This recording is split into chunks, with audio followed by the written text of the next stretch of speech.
Headquarters of common sense. Talk Radio. Let's move on to domestic issues then.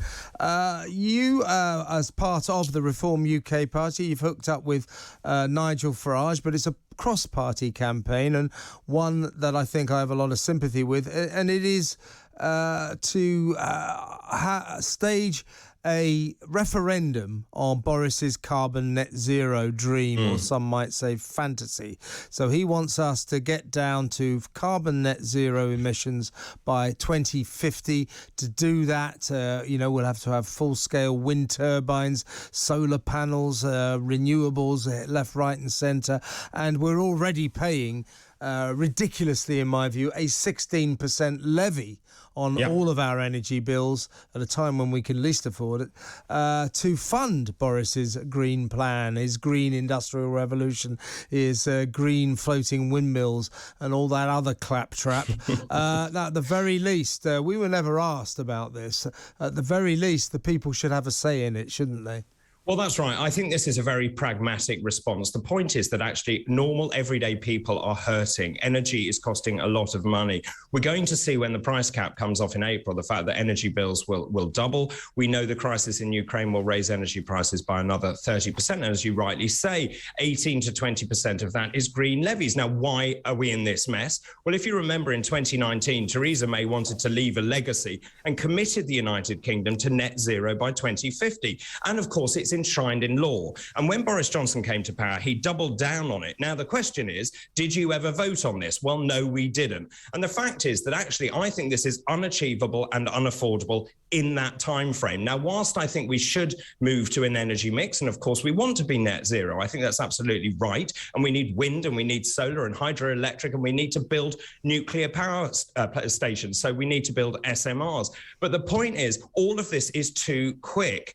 And we are sitting on these enormous reserves of gas, some £1 trillion, possibly £2 trillion of gas. And I think what the Russian situation has shown, if nothing else, is we are desperately in need of energy security. Look at the mess Germany is in. 40% of their energy needs is imported from Russia. So all we're saying is actually, we think it's time that the British people were given a say, that we have a referendum on net zero. And that's simply what this campaign is about. And as you rightly say, it's cross-party. And I hesitate, nothing good is coming out of the Ukraine war.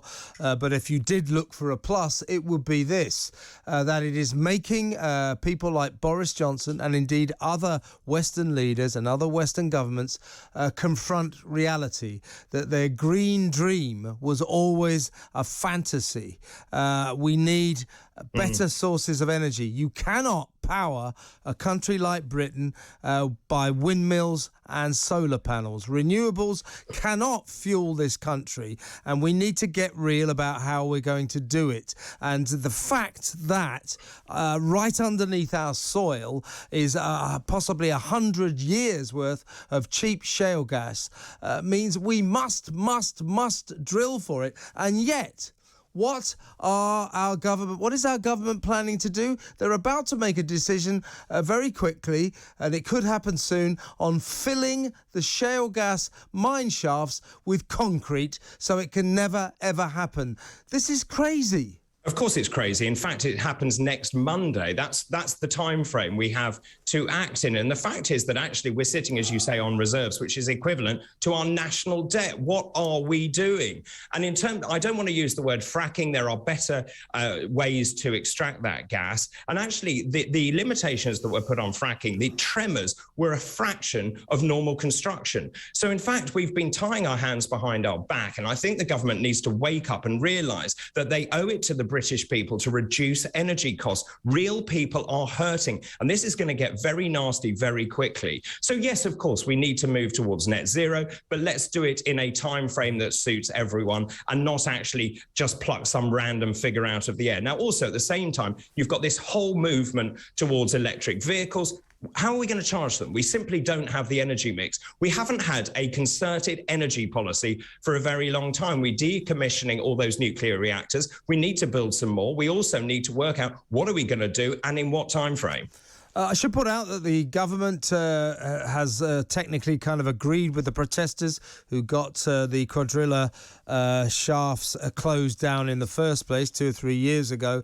And what the protesters said is that the shale gas fracking process emits a lot of bad emissions into the atmosphere, and also that they cause earthquakes. Causing earthquakes is a ridiculous concern. There will not be an earthquake in Blackpool, but that's what the government's case is. But to be considering not even giving us the option in the future of returning to fracking and drilling for shale gas by filling in the shafts. By the way, the shafts are the most expensive part of the process. So they've been dug. We're considering filling them in. So we would never have the option to go back.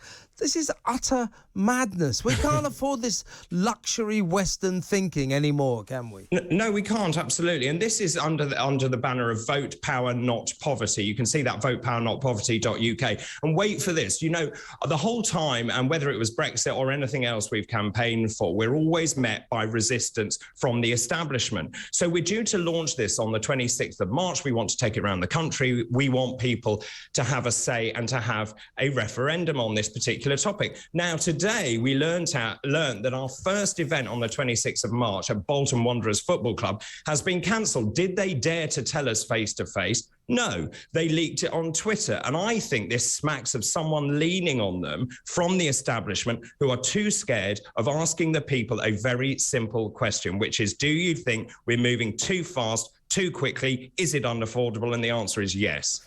Well, we'd have to look into the Bolton Wanderers situation. We don't know what happened there, but that's a shame. So you're not going to have a big rally. Well, I mean, obviously, we triumph in adversity. So we're looking for other venues at the moment. But the point is, yet again, and I've seen it before when I was an MEP, that you're fighting people the whole time. And actually, all we're saying is we want to ask the British people a question. I think it's quite sensible to say, do you believe that this is the right thing to do? And clearly the government and those people high up don't think the British people know their own minds. And remember, of course, they've never, ever forgiven the British people voting for Brexit. Exactly. And the people, when you ask this question, will be by then cognizant of the fact that their energy bills, I mean, the rises they're talking about now in our potential energy bills over the next year or so are astronomical. They're talking about household energy bills for a single household being from £4,000 to £5,000. Now, this is not just prohibitive, it's impossible. Millions of people literally will not be able to afford that. So the government has got to start getting real. Good talk. Hot talk. Bold talk. Talk radio. Listen on your smart speaker. Watch it live on your smart TV. The world headquarters of common sense. Talk Radio.